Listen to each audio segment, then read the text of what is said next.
The rescue shuttle cut through the thick yellow clouds of Kethros Sin like a knife through rotten fruit. Inside the small craft, Senior Medic Theravel watched the readings on her screen with all four of her hands pressed flat against the console. The numbers were bad. The atmosphere outside was a mix of acid and poison. The radiation levels were high enough to cook most species alive within hours. Nothing was supposed to survive down there. Nothing ever did. Theravel was a Selvani, a species known for their calm nature and their gift for healing. She had worked as a medic for the Galactic Union for over 200 years. She had seen death in many forms. She had pulled bodies from crashed ships, frozen moons, and burning stations. She thought she had seen everything. But she had never been sent to recover survivors from a place like Kithrosis Fent. The distress beacon had been active for 19 standard cycles. That was almost 20 days in human time. The signal came from a human vessel called the Resolute Dawn. It was a mid-sized transport ship that had been carrying diplomats and cargo through this sector when something went wrong. The ship had fallen from orbit and crashed into the planet's surface. All 43 crew members were listed as dead. The Galactic Union only sent rescue teams to recover bodies and black boxes from crashes like this. No one expected to find anyone breathing. Theravel had brought body bags. She had brought sample containers. She had not brought much medicine. Medic Theravel, the pilot called from the front of the shuttle. We are approaching the crash site. I am reading something strange. Theravel moved forward, her crest feathers rising slightly with curiosity. Define strange. The pilot, a small insectoid being named Crix, pointed at his screen with one of his many legs. There is a biosignature, one life form. It is weak, but it is there. That cannot be correct. Run the scan again.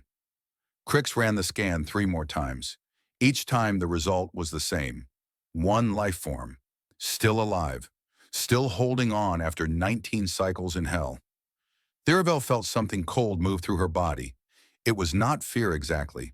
It was something closer to disbelief. She had studied many species in her long career. She knew what bodies could handle and what they could not. Nothing in her knowledge could explain how anyone was still alive down there. The shuttle landed on a flat stretch of blackite rock about 50 meters from the main wreckage. Theravel pulled on her environmental suit and checked her equipment twice. The suit would protect her from the acid in the air and the radiation in the ground, but only for a few hours. She would need to work fast. She stepped outside and immediately understood why this planet was classified as a death world. The sky was the color of old bruises. The ground was cracked and hot beneath her boots. In the distance, she could see pools of liquid that bubbled and steamed. The air, even filtered through her suit, tasted wrong. Everything about this place screamed danger. And somewhere in the twisted metal ahead of her, someone was still alive. The Resolute Dawn had not crashed gently. The ship had broken into 3 large pieces and dozens of smaller ones. The main hull had carved a long scar into the ground before stopping against a ridge of black stone. Fire had burned through most of the outer sections. The metal was warped and melted in places. Theravel followed the biosignature readings on her scanner. They led her past the destroyed bridge, past the collapsed crew quarters, and into what remained of the cargo bay. The ceiling had fallen in. Support beams lay scattered like broken bones. Emergency lights flickered weakly in the darkness. And there, in the middle of the destruction, she found him. He was human, male, middle-aged by their standards. He wore the remains of an environment suit that had been torn and burned beyond any usefulness. His skin was covered in dark marks that Theravel recognized as radiation burns. His left leg was trapped beneath a heavy metal beam. Beside him lay a small maintenance laser, its battery long dead. He had clearly tried to cut himself free. He should have been dead. By every medical standard, Theravel knew he should have been dead many times over. But his eyes were open, and when he saw her, he smiled. It was a weak smile. His lips were cracked and dry. His face was thin from hunger and pain, but it was a real smile, and it carried something that Theravel did not have a word for in her own language. "Took you long enough," the human said. His voice was rough, barely more than a whisper. Theravel stood frozen for a moment. In 200 years of medical work, no one had ever greeted her with humor after 19 days of dying. She knelt beside him and began scanning his body. The readings made her feel sick. He had broken ribs. His spine was fractured in two places. One of his lungs had partially collapsed. His organs were showing signs of severe radiation damage. His body temperature was too low. His heart rate was too slow. He was dehydrated beyond what should allow consciousness. "Human," she said slowly, "how are you alive?" The man laughed. It was a painful sound that turned into a cough, but it was still a laugh. "Spite, mostly," he said. "And I made a promise." Thiravel did not understand. She called for her team to bring the emergency stretcher. As they worked to free his leg from the beam, she kept looking at his face. He winced with pain. He gritted his teeth, but he did not scream. He did not cry. He watched them work with tired eyes that still held a spark of something unbroken. "What is your name?" Thiravel asked as they lifted him onto the stretcher. "Marcus Cole," he said. "Chief Engineer. What is left of me, anyway?" "Chief Engineer Cole, I must ask you a question." "Ask." Thiravel looked at his broken body. She looked at the 19 days of impossible survival written into his flesh. She looked at the smile that refused to die even when everything else should have. "What kind of metal runs through your veins?" Marcus Cole closed his eyes as they carried him toward the shuttle. For a moment, Thiravel thought he had finally lost consciousness. But then his lips moved, and she heard his answer. "Just blood," he whispered. "Regular human blood. But I told it that it was not allowed to stop." And it listened. The shuttle lifted off from Kethros 7th, with one survivor aboard. Behind them, the yellow clouds swallowed the wreckage of the Resolute Dawn. 42 crew members had died on that planet. One had refused. Thiravel sat beside the human as the medical machines worked to keep him stable. She watched his chest rise and fall with each shallow breath. She thought about all the species she had treated in her long life. She thought about their different biologies, their different strengths, their different limits. Humans were not the strongest species. They were not the fastest or the toughest. Their bodies were soft and broke easily. They lived short lives and died from things that other species barely noticed. But sitting there, watching Marcus Cole breathe in defiance of everything that should have killed him, Thiravel began to understand something new. Humans were not made of metal. They were made of something else entirely, something that did not show up on scanners, something that no medical text had ever explained, and whatever it was, it frightened her. The medical frigate Gentle Mercy was one of the finest healing ships in the Galactic Union fleet. It had beds for 500 patients. It had doctors from 30 different species. It had machines that could rebuild bones, regrow organs, and bring beings back from the edge of death. In its long history of service, the Gentle Mercy had saved thousands of lives. But the doctors aboard had never seen anything like Marcus Cole. Thiravel stood in the observation room above the main treatment bay. Below her, the human lay in a specialized healing pod. Tubes and wires connected him to machines that pumped fluids into his body and monitored every beat of his damaged heart. His eyes were closed. His chest moved up and down in a slow rhythm. He looked peaceful, almost dead. But he was not dead. That was the problem. The door behind Thiravel opened, and Dr. Ventok entered the room. Ventok was a Mordathi, a species made of living crystal that could shift and reshape itself. Right now his form was tall and thin, with sharp angles that reflected the blue light of the medical screens. His voice sounded like wind chimes when he spoke. "I have completed the cellular analysis," Ventok said. "The results are troubling." "Show me." Ventok waved one crystalline hand, and a holographic display appeared between them. It showed images of human cells, magnified thousands of times. Some of the cells were dark and dead. Others were bright and active. The two types were mixed together like soldiers on a battlefield. "His body is at war with itself," Ventok explained. "The radiation destroyed much of his cellular structure. By all normal biology, this damage should have spread until nothing was left. His organs should have failed. His brain should have stopped. But they did not. No, they did not." Ventok's form flickered with what Thiravel recognized as confusion. Instead, his healthy cells began fighting back. They increased their reproduction rate by over 300%. They built walls around the damaged areas. They sacrificed themselves to protect vital organs. Thiravel studied the images. She had seen cellular defense before. Every species had some version of it. But what she was looking at went beyond normal defense. This was something aggressive, something desperate, something almost angry. How long can a human body sustain this level of cellular activity? She asked. It cannot, Ventok said simply.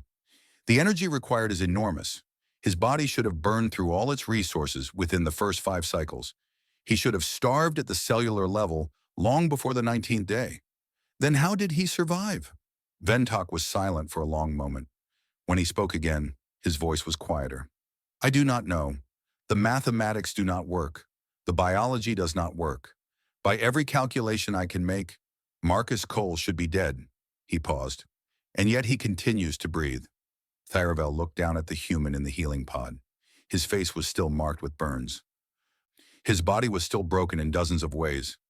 But something in the way he lay there, the way his hands were curled into loose fists, even in sleep, made her think of a warrior refusing to put down his weapon.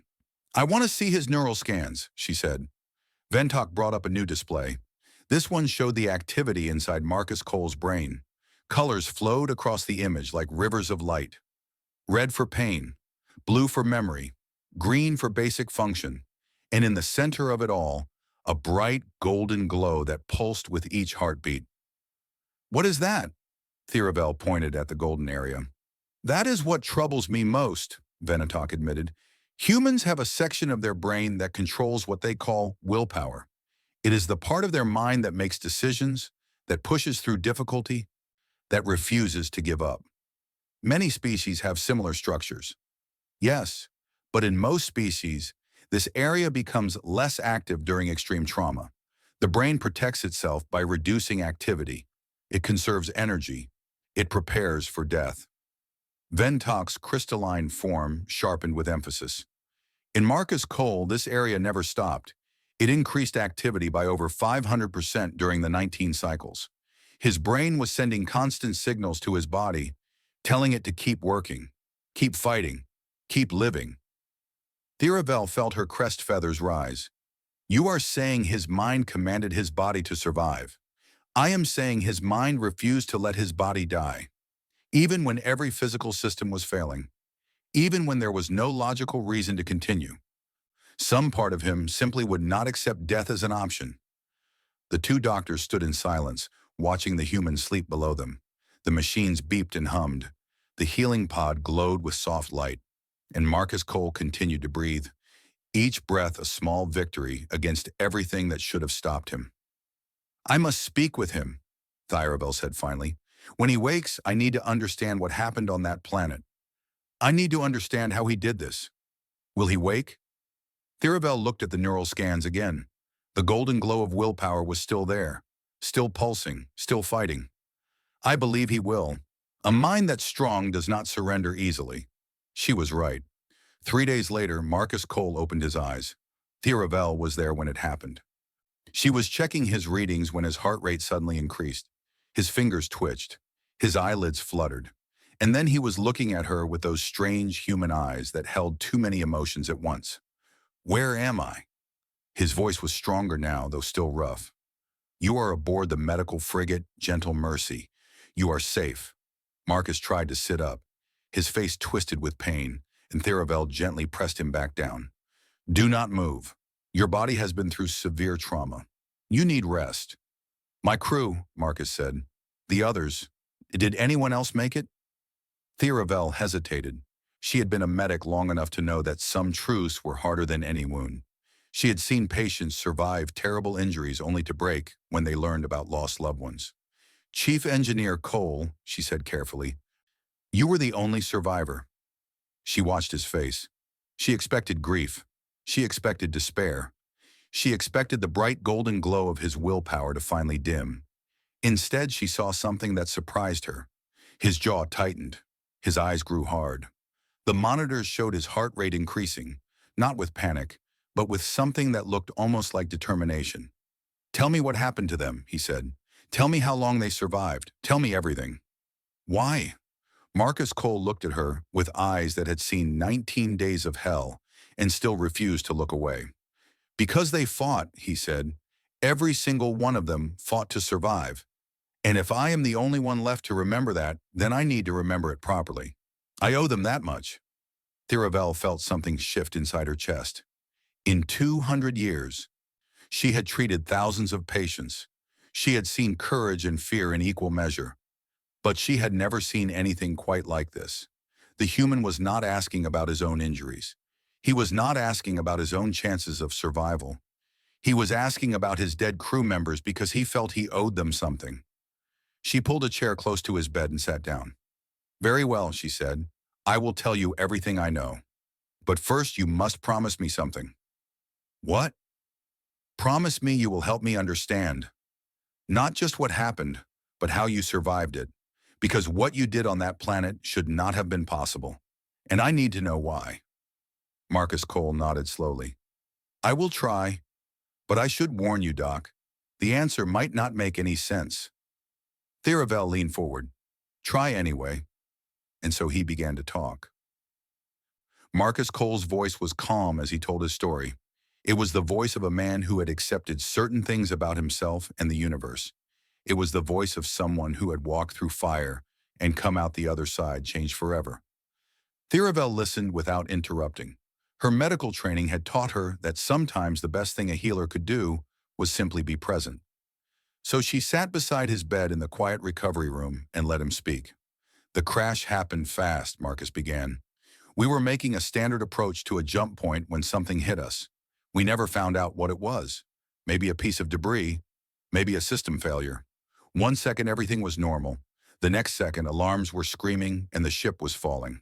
He paused and Thiravel could see him looking at something far away. Somewhere in his memory a ship was burning. "Captain Torres got us through the atmosphere somehow. She was one hell of a pilot. She managed to bring us down at an angle that kept the ship mostly in one piece. But the impact was still bad. Real bad." "How many survived the initial crash?" 25 out of 43. The bridge took the worst of it. Captain Torres died on impact. So did most of the senior officers." Marcus's voice stayed level, but his hands tightened on the blanket covering him. "I was in engineering when we hit. The back of the ship held together better than the front." "What did you do?" "What any engineer would do. I started fixing things." He almost smiled, but it did not reach his eyes. "The emergency beacon was damaged. I got it working again within the first hour. Then I checked on the survivors. That was when I realized how bad things were." Thiravel waited. She could see the weight of what came next pressing down on him. The ship's hull was cracked in multiple places. The atmosphere of that planet was already leaking in. Most of the survivors did not have working environment suits. The ones who did only had a few hours of air left. Marcus took a slow breath. "I had maybe 6 people who could help me. The rest were injured or in shock. And we had no idea if anyone was coming to rescue us." "So what did you decide to do?" "The only thing that made sense. We sealed off the cargo bay. It was the most intact section of the ship. We gathered everyone we could, brought in supplies, and I started building an air filtration system from spare parts." Thiravel leaned forward slightly.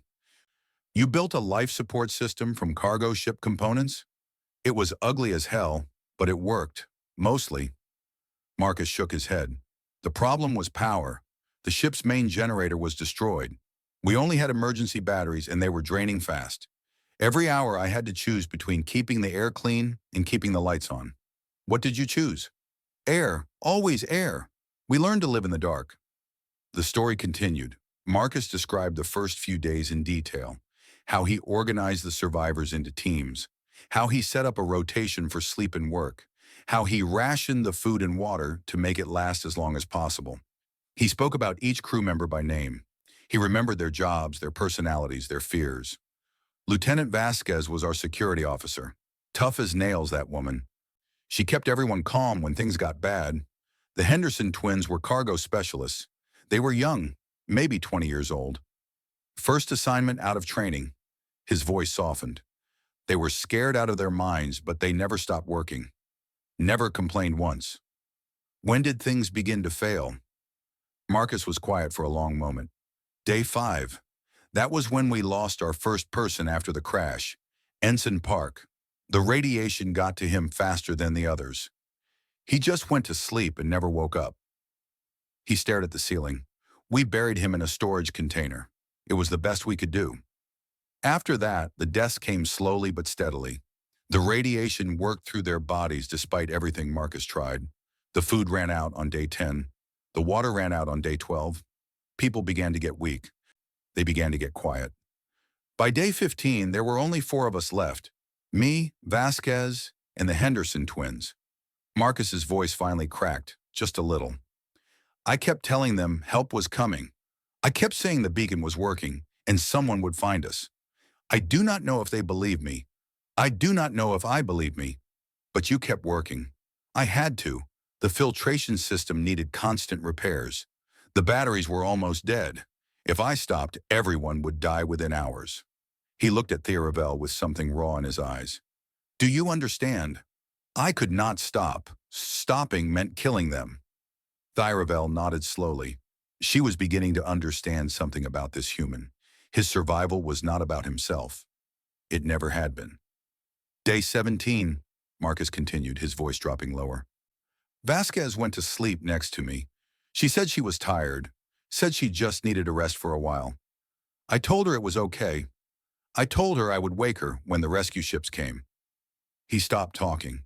The silence stretched between them. She did not wake up, Theravel said softly. No, she did not. Marcus closed his eyes. The twins followed her the next day, within an hour of each other, like they could not stand to be apart even at the end. And then you were alone. Then I was alone, with 19 dead friends and a promise I had made to all of them. Theravel felt something she rarely experienced. It took her a moment to identify it as deep sorrow. Not for herself, but for this strange, broken human who had carried so much weight on his soft shoulders. What was the promise? She asked. Marcus opened his eyes. There was fire there, dim and tired, but still burning. I promised them I would not let them be forgotten. I promised I would make it home and tell their families what happened. I promised I would make sure the universe knew that they did not just die. They fought. Every single one of them fought until the very last breath. And so you kept living. And so I kept living. He laughed bitterly. Even when my leg got trapped under that beam. Even when the pain got so bad I wanted to scream. Even when I ran out of water and started seeing things that were not there. I kept the beacon running. I kept myself breathing because I had made a promise. Theravel sat back in her chair. She thought about everything she had learned. The cellular scans that showed impossible survival. The neural readings that showed a mind refusing to surrender.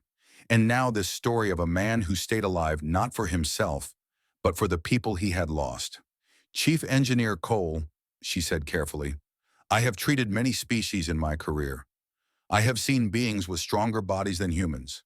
I have seen beings with faster healing, higher pain tolerance, greater resistance to radiation. But I have never seen anyone survive what you survived, and I am beginning to understand why. Marcus looked at her with tired curiosity. Why? Theravel chose her words carefully. Your body is fragile. By galactic standards, humans are one of the weakest species in the Union. You break easily, you die easily. Your lives are short. Thanks for the pep talk, Doc. Let me finish. She leaned forward. Your body is weak. But something else in you is not. Something in your mind, in your spirit, in whatever part of you that makes promises and keeps them. That part of you is stronger than any armor I have ever seen. Marcus was silent. You did not survive because your body could handle the damage, Theravel continued. You survived because some part of you refused to accept death as an option. You survived because you had a reason to survive. You survived because you are human. For a long moment, neither of them spoke. Then Marcus Cole smiled. It was a small smile, full of pain and grief, and something else that Theravel could only call hope. You know what, Doc? He said. I think you might be starting to understand us. Theravel returned the smile with a slight rise of her crest feathers. I am trying, she said. Your species is very confusing. Yeah, Marcus agreed. We confuse ourselves most of the time. But there was warmth in his voice now, and for the first time since she had found him in the wreckage, Theravel believed he might actually be okay. Not healed, not whole, but okay. And for a human she was learning, that was often enough. The Grand Hall of the Galactic Medical Council was built to impress. Its ceiling rose so high that clouds sometimes formed beneath it. Its walls were carved from stone brought from 100 different worlds. Its seats could hold representatives from every known species in the Union. On most days, those seats were half empty. Today, every seat was filled. Thyravel stood at the central podium, looking out at the largest gathering of medical professionals she had ever seen. There were Selvani like herself, their crest feathers bright with attention. There were Mordathi, their crystalline forms catching the light.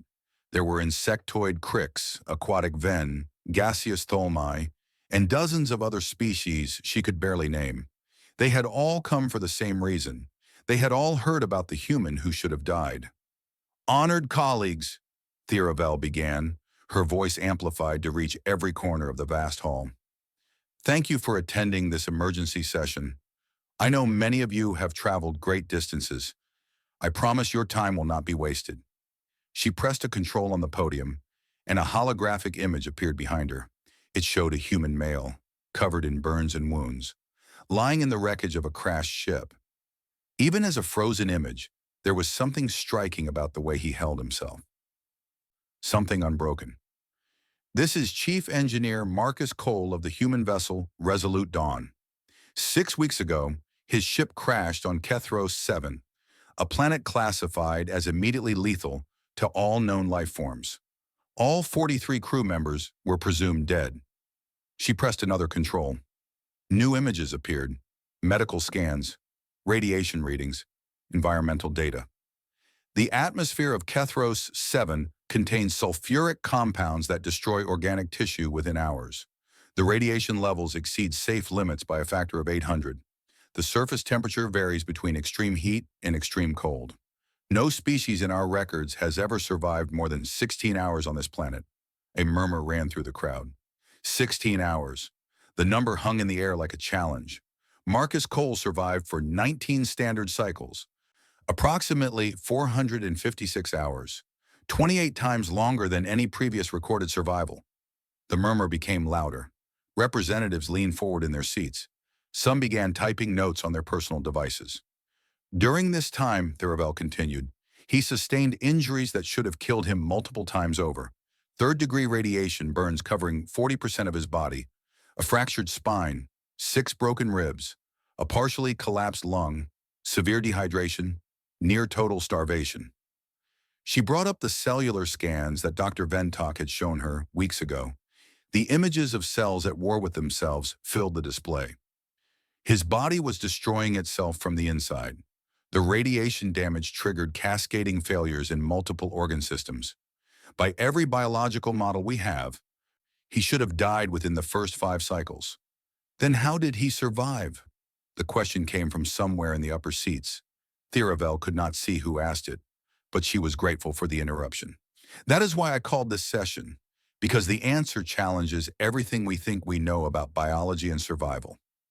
She changed the display to show Marcus Cole's neural scans. The golden glow at the center of his brain was clearly visible. Humans have a neurological structure that they call willpower.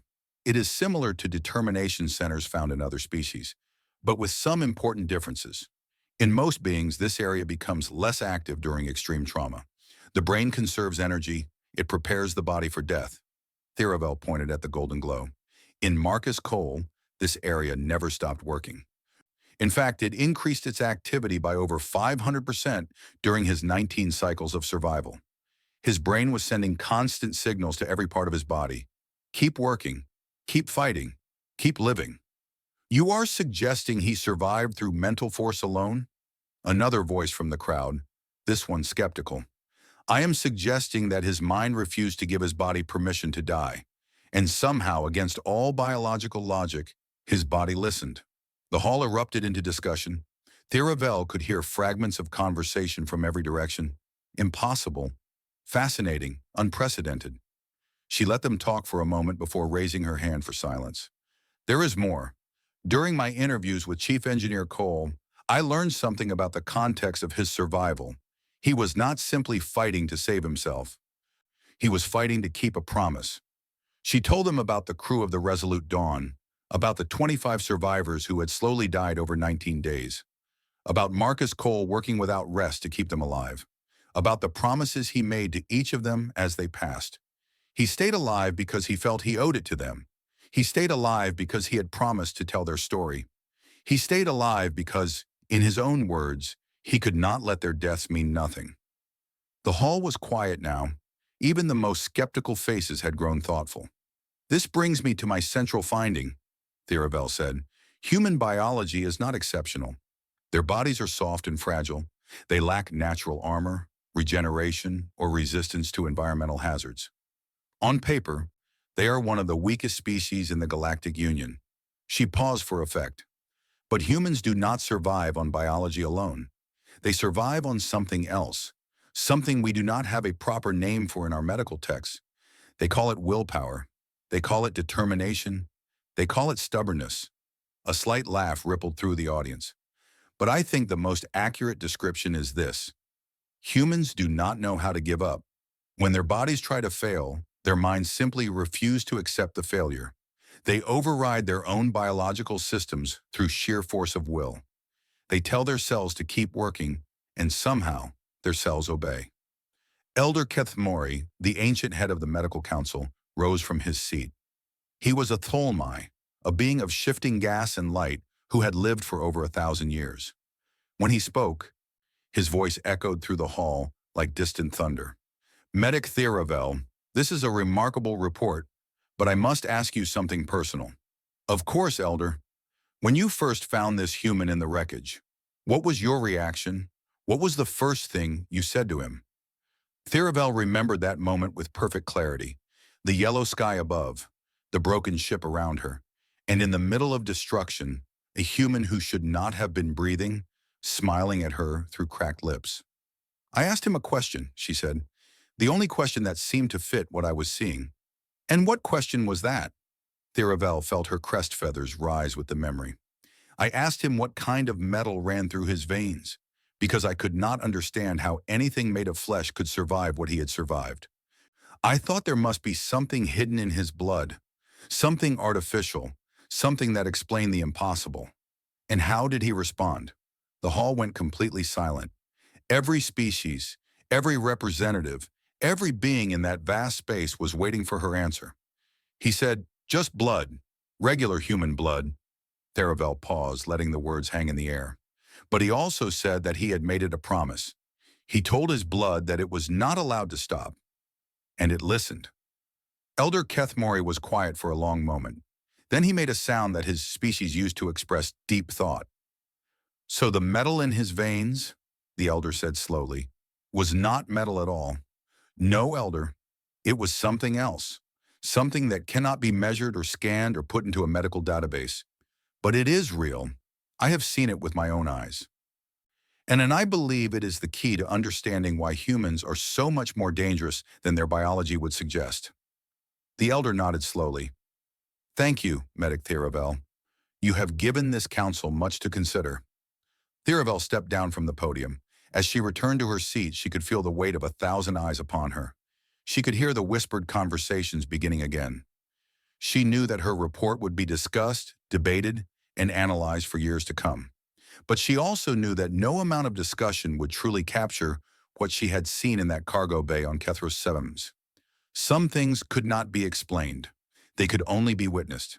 And what she had witnessed was a human being who had looked death in the face and said no. Not with metal. Not with technology. Not with any advantage that could be measured. Just with blood, and a promise, and a will that refused to break. That was the truth that would keep the Galactic Union awake at night. That was the truth about humans. 6 months had passed since the crash on Kethros 7. 6 months of healing, therapy, and slow recovery. 6 months of learning how to walk again, how to sleep without nightmares, how to live with the weight of 42 names carved into his memory. Marcus Cole stood in front of a mirror in a small dressing room aboard the Galactic Union Central Station. He was wearing a formal uniform that the Union had provided for him. It was crisp and clean and fit him perfectly. He barely recognized the man looking back at him. His face had new lines that had not been there before. His hair had grown back over the radiation scars. but patches of it were gray now. His eyes looked older, tired.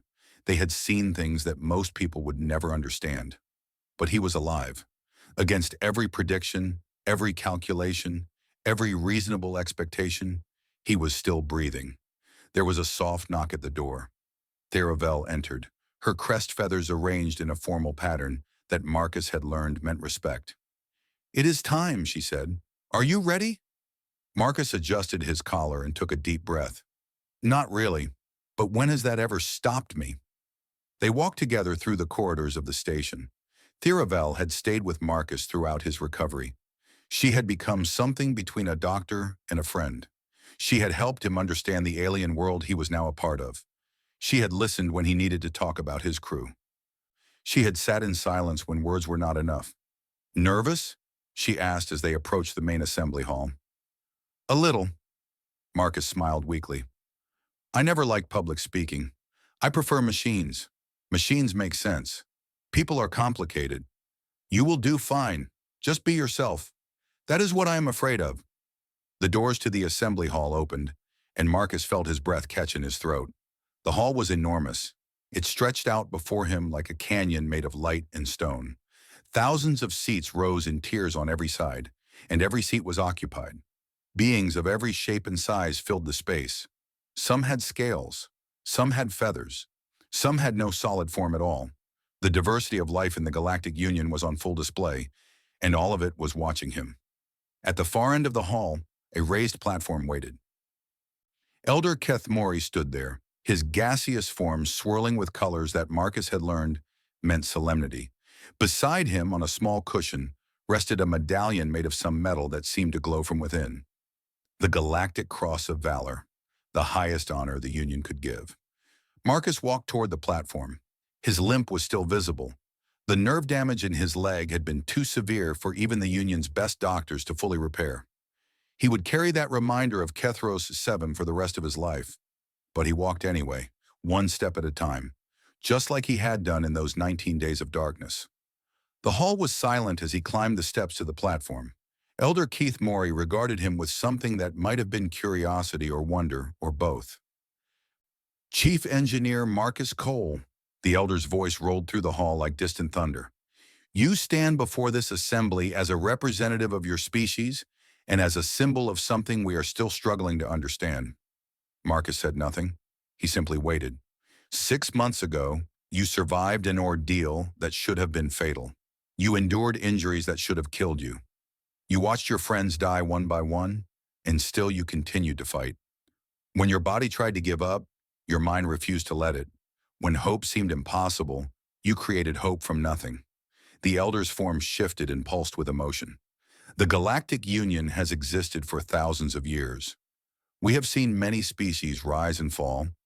We have witnessed acts of courage and sacrifice that have become legend. But what you did on Kethros 7 stands alone, not because of its scale, but because of what it revealed about the nature of humanity. Elder Keith Mori picked up the medallion with tendrils of light. You showed us that strength is not always about armor or weapons or biological advantages. Sometimes strength is simply the refusal to stop, the refusal to quit, the refusal to let death win without a fight. He placed the medallion around Marcus's neck. It was heavier than it looked, but Marcus stood straight beneath its weight.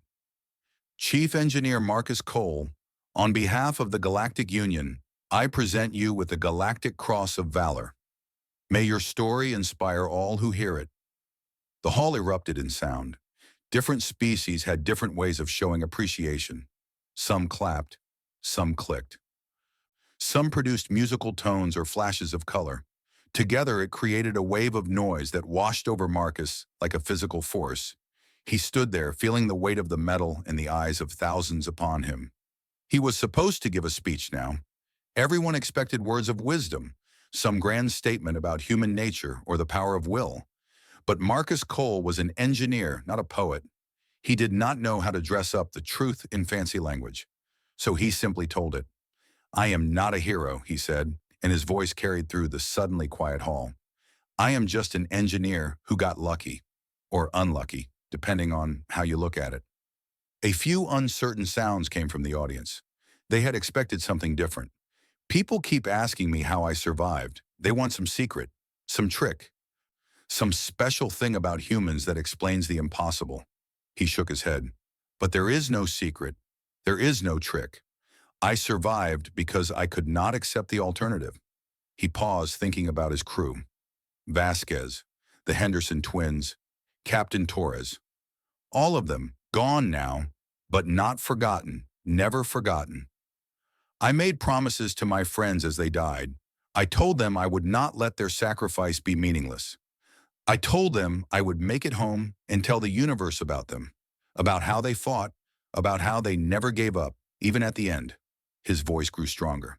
So I did not give up either.